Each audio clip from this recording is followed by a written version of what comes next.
The sound of metal bending at 3 o'clock in the morning told me everything I needed to know about my life in Pine Valley. There was Barbara Garcia, self-appointed HOA president, hunched over my front door, desperately trying to jam her so-called master key into the lock, face red, then purple, as that key bent like a question mark. And there I was, sitting quietly behind the door, coffee in hand, phone recording every second of her meltdown, wondering at what point she'd realize she was breaking the law on camera. After months of fake fines, harassment, threats, and enough drama to fill a small-town newspaper, Barbara had finally crossed that line from nuisance to criminal. But it was what happened next, when she called 911 on me, that would send shockwaves through the whole neighborhood. Ever tangled with a neighbor who thinks your mailbox comes with their name on it? Comment your story below, because you might just top mine. Now, that moment, Barbara at my door, key bent, voice shrill, was actually the future. Let me rewind. My name's Larry Stone. I'm 48, a retired Army guy who came to Pine Valley because I wanted a quiet life, not a circus. The realtor had promised exactly that.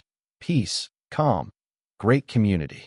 She forgot to mention the would-be dictator in the blue house with the white shutters.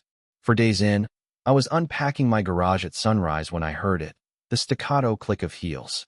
Turned, and there she was, early 50s, business suit at dawn, laminated badge, and a clipboard gripped like a weapon. Behind her, some poor guy in a suit, trying too hard to look legal. Mr. Stone, she announced. Barbara Garcia, Pine Valley Homeowners Association president. This is our legal counsel. We need to discuss your unauthorized security modifications. All because I put in a video doorbell. Army habit, trust, but verify. I played along, didn't know we had an HOA. But she just beamed that smile so tight it could crack glass. We've been here 15 years. All exterior changes require approval. Fees $50 for the form, $100 for processing.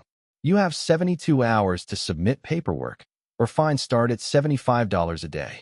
She jotted something on her clipboard, and that's when I noticed her janitor-style key ring, 20 keys, at least.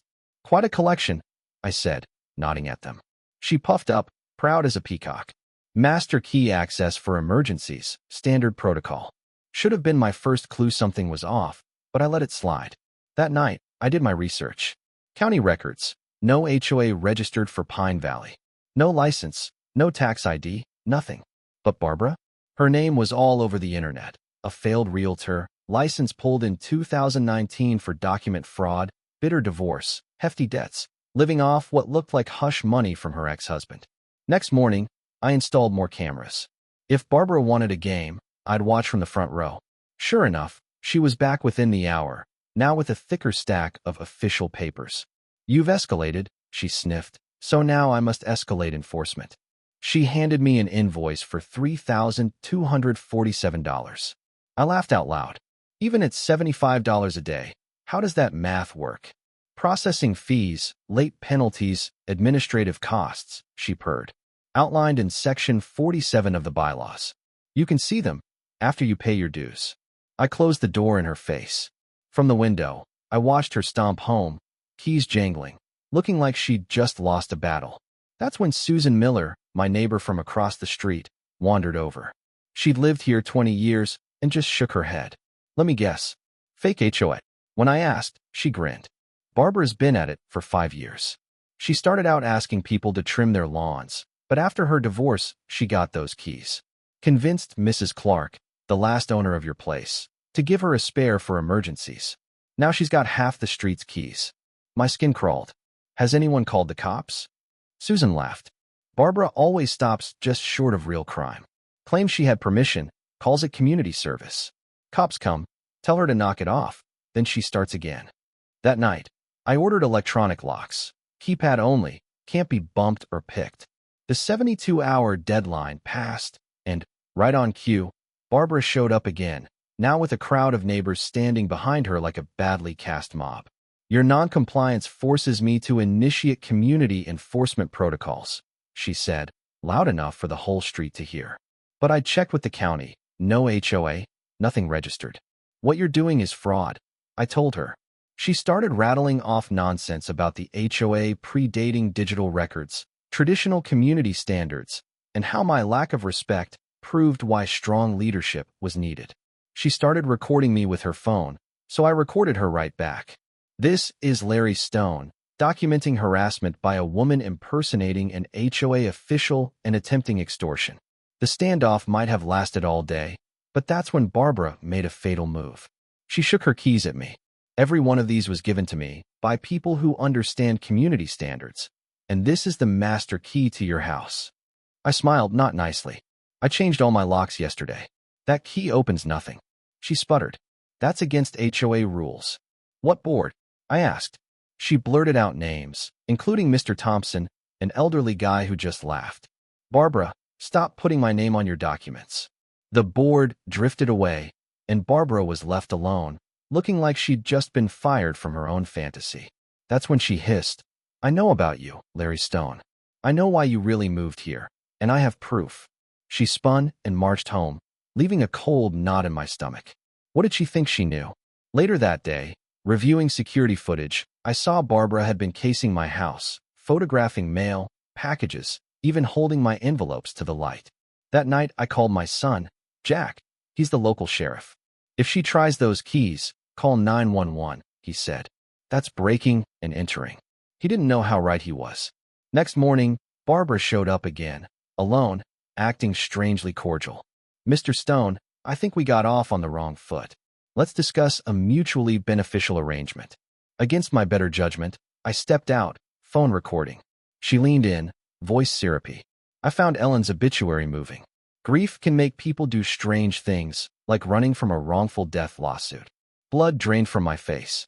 She knew about Ellen, about the lawsuit I dropped after the hospital's lawyers wore me down. That's none of your business, I growled. Oh, but it is, she said, pulling a folder from her bag. As HOA president, it's my job to ensure residents are upstanding citizens. Someone who abandons responsibility raises questions. Blackmail, plain and simple. $5,000, she said, or the neighborhood learns all about the lawsuit and your wife's death. I went inside, shaking with anger. The folder had news clippings, legal filings, even my old social posts. But in her eagerness to threaten, Barbara had made a mistake. She'd given me evidence of her own crimes: blackmail, identity theft, invasion of privacy. I started quietly talking to neighbors. Turns out, I wasn't her first target. She'd threatened others with special assessments or exposing secrets if they didn't pay. Her pattern was clear. But there was a twist. Her behavior had gotten worse right after Mrs. Clark died. She'd gone from nosy to obsessed. I dug into my security footage and found something that chilled me. Barbara hadn't just been watching my house. She'd been inside it. 3 times, she'd let herself in when I was out, spending 40 minutes at a time. Was she stealing? No, just moving things, studying, taking photos. Next day, I had even more security installed, including sensors and hidden cameras.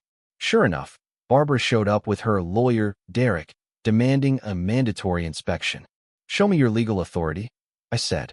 Derek got flustered, couldn't give a bar number, and beat a hasty retreat. Barbara stood on my porch, seething. I know every secret in this neighborhood. I protect this community from people like you. Her eyes flashed something vulnerable, then hardened. I will not let you destroy what I've built. That night, my interior cameras caught movement. At 3 a.m., someone else, not Barbara, tall, confident, bypassed my new locks, photographed documents, then vanished. I called Jack, who sent a patrol.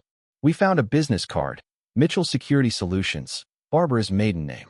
She wasn't acting alone. The next day, Tom and Amy Johnson, a young couple, showed up at my door. We're supposed to be buying your house. Gave the realtor $5,000 last week. Barbara showed us around while you were at your VA appointments. Turns out, Barbara was running a fake sale using keys from her security company. I called the FBI. Agent Rodriguez arrived, took one look at my evidence, and said, "We've got a pattern. Fake HOAs, forced sales, blackmail. 17 confirmed victims.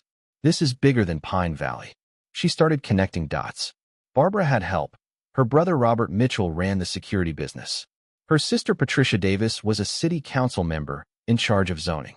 I pulled city records. 3 months ago, a company called Pine Valley Development LLC filed to change our zoning. Owners: Barbara, Robert, Patricia. Their plan was to force us out, forge deeds, and flipped the land for millions. Barbara escalated, posting a fake condemnation notice on my door, sending building inspectors who were actually there to break in. My panic button brought real cops. Rodriguez collected evidence.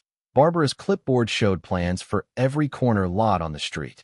By sundown, Barbara was arrested, but as the FBI searched her house, they found something even worse, a list titled Phase 2, Priority Targets, with my name circled in red. That should have been the end, but the next day, the nightmare escalated. Fake coroners showed up, trying to declare me dead. Suicide, they said, a convenient end for a grieving veteran. The scam was airtight. With a fake death certificate, they could seize my house, sell it off, and claim it was all above board. But I was alive and streaming it all. As Barbara tried to play it cool for her own audience, I called in the cavalry. My son arrived, sheriff's badge gleaming. He took command, had the whole fake death squad cuffed before Barbara could protest. "You have the right to remain silent," he said, reading her Miranda rights as neighbors cheered. Barbara had one last move. "Ask your father why Ellen really died," she screamed. It was a final poison dart. Neighbors stared, the press rolled cameras, and for a second, I thought everything was lost. But then Mrs. Thompson from 2 doors down stepped forward. "That woman is lying. I was Ellen's friend. She died of cancer, not some conspiracy." Support poured in. For the first time, Pine Valley felt like a real community. But the storm wasn't over. That night, another call came from Patricia Davis, now on my doorstep, live streaming, trying to hack my electronic locks. "Pine Valley is changing," she hissed. "Either get out or be crushed." As the FBI and sheriff converged, Patricia's live confession of breaking and entering trended nationwide. Her political career went up in flames. Still, the real mastermind was Robert Mitchell, operating in the shadows. Suddenly, a gas leak forced a fake evacuation, with hazmat suits and bulldozers ready to roll. The neighborhood almost emptied, until Jack and Agent Rodriguez organized a block party, live-streamed, with hundreds refusing to leave. Public pressure, viral streams, and the truth held off the bulldozers, barely. But Robert wasn't finished. He called, offering cash to go quietly. When I refused, he threatened real violence. That night, I saw a stranger on my backdoor camera, holding a massive key ring, more keys than Barbara ever dreamed. The phone buzzed. "Leave now or face consequences." The final showdown came in federal court, where Ellen's old oncologist, Dr. Carter, brought in recordings, proof of Web International's profit over patient scheme, proof that Barbara and Patricia were pawns in a billion-dollar scam. By the end of the week, Web International CEO was arrested trying to flee the country, the whole house of cards collapsing. Pine Valley survived, battered but not broken. We formed a real HOA, one with real elections, real transparency, and the first rule, no master keys, ever. A year later, the neighborhood thrived. Barbara sent a letter from prison. "I'm teaching women how to spot scams. Thanks for showing me the difference between real and fake authority." I kept her letter and the bent key as reminders. Power corrupts, but redemption is possible. If you stuck with me through all this, tell me, who was right, who was wrong? Did justice really win, or did we just get lucky? Share your thoughts below, and let's hear your wildest HOA stories. Because if Pine Valley taught me anything, it's that the war for community is never really over. You just have to decide which battles are worth fighting.